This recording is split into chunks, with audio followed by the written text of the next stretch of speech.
I thought your analysis of this book was spot on. You've called Harry despicable for trying to trash the royal family's reputation and dragging them below even what the Kardashians would get up to. So from an American perspective, do you think he has succeeded in damaging the monarchy?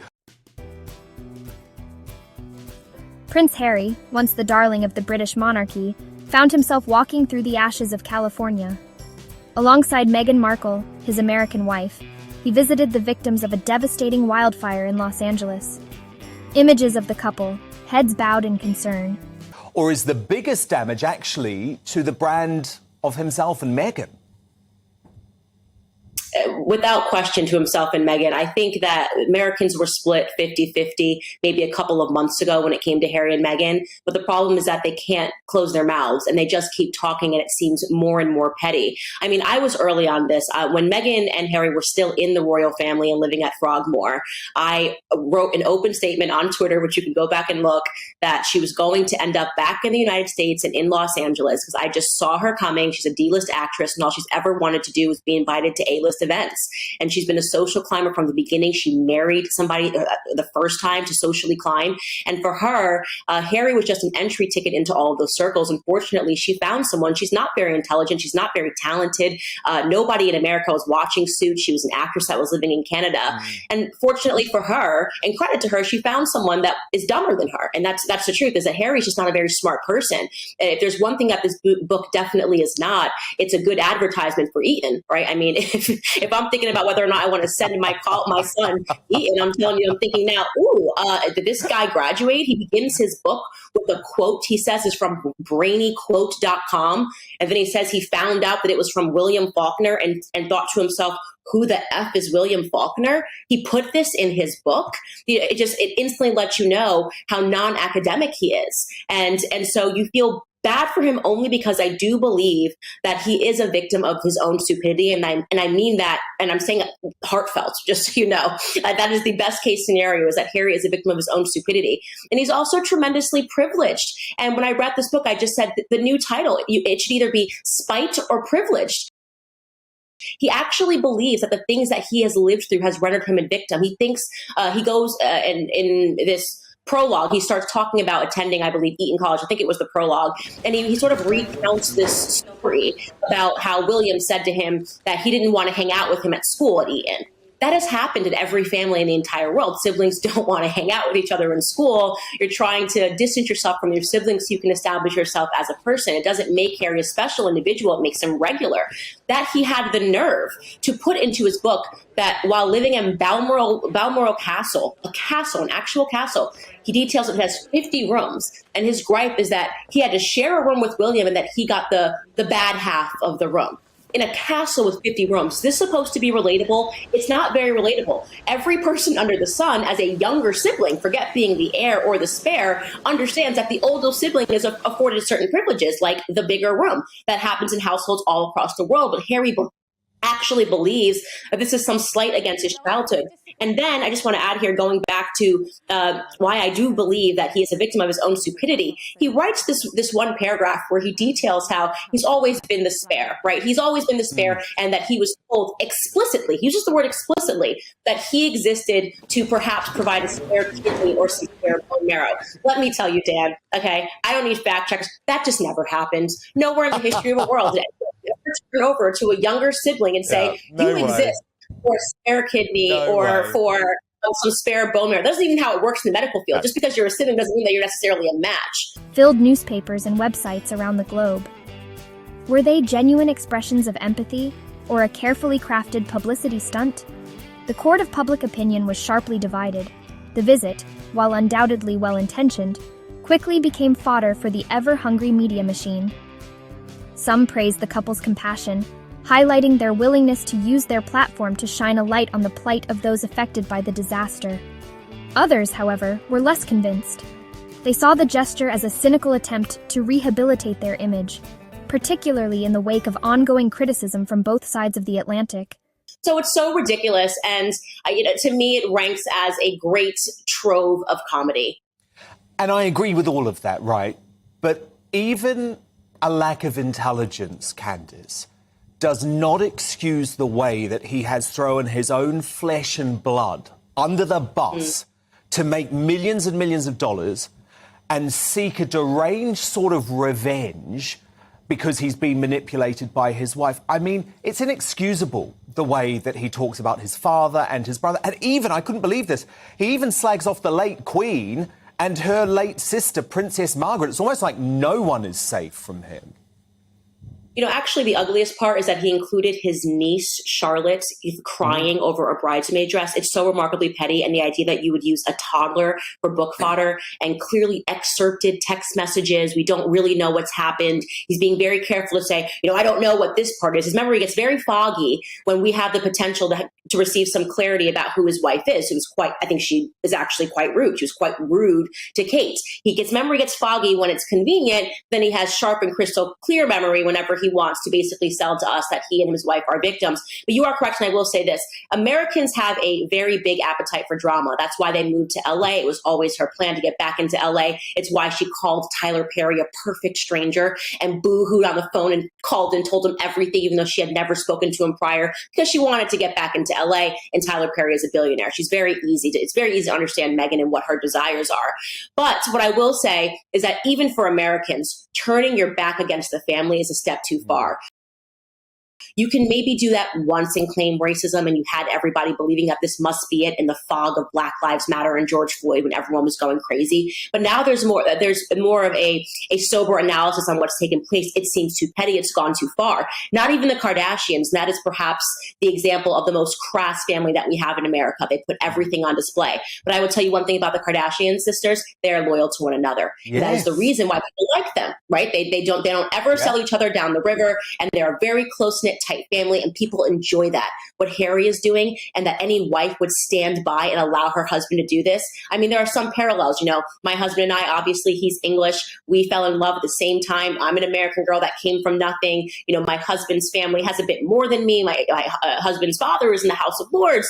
And it was, you know, to understand the English culture, how did we end up on opposite sides of it? Why do I not think the UK is a racist country? Why do I think that the royal family is this wonderful traditional thing that's existed for a long time that has united the UK? And nobody even knew that Meghan Markle was Black until she wanted to tell us this. She never said she was Black throughout her entire career, never spoke about her Blackness. But when she needed an excuse to get out of being a bad person, she used it because the moment was right, as I said, during all the Black Lives Matter protests. In the same way, and this is a bad thing to say, Harry has used Princess Diana as an excuse and as a shield, and something that is obviously very sad and a tragedy for any child to experience. He is now using it to say, well, you can't critique me because I am Princess Diana's son and I suffered this tragedy. Well, guess what? So did William. So did Prince William. And what you are doing to him, what you have done to his daughter, what you did to Charlotte, your niece, I mean, how dare you? Candace Owens, the firebrand conservative commentator, wasted no time in launching a scathing attack on the Duke and Duchess. In a viral video, Owens mocked Meghan for picking up a plastic bin lid, calling the couple inauthentic ambulance chasers. Owens, a vocal critic of the Sussexes, accused them of exploiting a tragedy for personal gain. She went on to brand Meghan the Princess of BLM, reigniting accusations that the couple's activism is rooted in a desire to undermine traditional institutions. Owens' comments, while inflammatory, resonated with a segment of the public who view Harry and Meghan's every move with suspicion. Her words tapped into a wellspring of resentment towards the couple, particularly amongst those who believe they have betrayed the royal family. Honestly, how could you ever do that to a little girl, to put that into a book, something so personal and perfectly normal, and to do that to his wife, Catherine? I mean, what has Princess Catherine ever done to Harry but love him? He should be ashamed of himself. Yeah, I suspect he is, because you can lie to the entire world. When you have quiet moments, you cannot lie to yourself. Yeah, and indeed, and in the book, he even describes Kate as the sister he never had. Well, funny way to treat your sister. You mentioned Meghan's shall we say, changing views on race. You have actually said in all of Spare and all of the characters spoken about in Spare, the people spoken about in Spare, you believe Meghan Markle is the most racist person in the book. What do you mean by that? What I mean by that is that if you go back and you look throughout Meghan Markle's entire career, she never wanted people to know that she was Black. She never wore that on her sleeve. She never spoke about her Blackness. If we had looked at her, I maybe would have assumed that she was Hispanic. No one would have ever guessed that she was Black. It was never relevant to where she wanted to be in her career.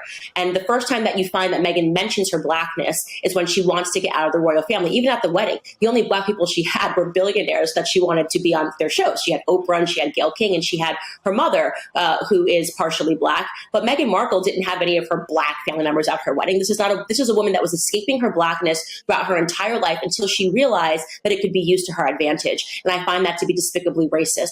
When you say the only value that being Black has to me is when I can use it to get ahead and to climb the social ladder, and that's when I'm going to mention it and I'm going to use it as a shield so you can't say anything because I'm Black and how dare you speak about a Black person in a negative way, because she realizes that I don't have to face any critiques. I'll just call it racism. And then everyone will have to excuse my behavior. I find that to be despicable. It's a very bad view of Black Americans to have. And I want to be clear that it's not the way that most of us think.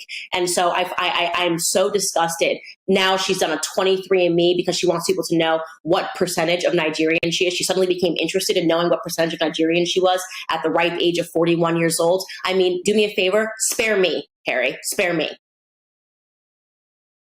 What's interesting, though, reading the book, you can just tell how manipulated and sucked in he is by his wife. I mean, Candace, he still believes that Meghan had no idea who he was. He says multiple times in the book, she's never Googled me. She's never Googled my family. She has him wrapped around her little finger. And that's not to say that Harry shouldn't take the blame. I've always said right from the start, I think they are both to blame for their actions. But he is manipulated by her, is he not? Absolutely. And what's so funny about that is Meghan is a trained actress. What she does is that she studies people. She's not a good actress, but she is a trained one, right? She's been doing it her entire life. And there is no doubt that she studied Princess Diana. She studied her mannerisms towards Harry when he was a boy and the way that she grabs her face. And this is the psychopathic elements of what she does, putting a pregnancy text next to Princess Diana's hair, saying that she put her hands on the grave to have a conversation with her, bursting into tears. Oh. And she has convinced, there's a thing called in psychology called the Freudian transfer. She has convinced Harry that she is Princess Diana, except this time he has an opportunity to save her. That is the truth. And it's worked, right? So she's done this convincing performance for Harry that I don't know how I ended here. I just love you. And I'm just like your mom. And the one chance that you had to save your mom again, when he recounts that tale, and the things that she said, she threatened homicide on her unborn child and suicide on herself. And then she convinced Harry that it was his idea to leave the UK. Now, of course, if you threatened to commit suicide and homicide against my child, you basically said to Harry, you need to do something radical or I'm going to take my life. And that something radical was to leave the UK and to leave the royal family. And yet he believes that this was his own idea and not that these ideas were manipulated and planted into his head by Meghan. As I said, he just isn't very bright. He actually believes everything that she says to him. And unfortunately, I don't see how he can get out of it because he's got no one around him. It's a perfect example when you learn about abusive relationships, isolating someone entirely from their friends and their family, making them believe that their friends and their family are the enemies. I mean, these are classic signs of an abusive relationship. She has accomplished all of them. Getting him to speak loudly, speak out against his family. I mean, what late stage of victimhood is he in right now? So he is. I'm angry at Harry for what he's done to his family. There is a part of me that does see him as a true victim in a very dangerous relationship that he is being manipulated within. The public reaction to Harry and Meghan's wildfire visit mirrored the deep divisions that have come to define their relationship with the world. Supporters applauded their compassion, highlighting their genuine desire to make a difference. They pointed to the couple's long history of charitable work, both before and after their departure from royal duties. For them, the visit was a natural extension of their commitment to social justice and humanitarian causes. Detractors, on the other hand, remained unconvinced. They saw the visit as a calculated PR move designed to distract from negative headlines and bolster their image. The couple's every action, they argued, was motivated by a desire to control their narrative and silence their critics. The wildfire visit and the ensuing controversy highlighted the impossible tightrope Harry and Meghan must walk as they navigate life outside the royal bubble. Every action is scrutinized, every word dissected, and every motive questioned. In seeking to carve out a new path, one defined by authenticity and purpose, they have become lightning rods for criticism. Their very attempt to control their own narrative is often used as evidence of their supposed duplicity. The truth, as always, is likely far more nuanced. Harry, thrust into the spotlight from birth, is grappling with the legacy of his upbringing and the constraints of his former life. His choices, while undoubtedly his own, are inevitably shaped by the extraordinary circumstances he was born into.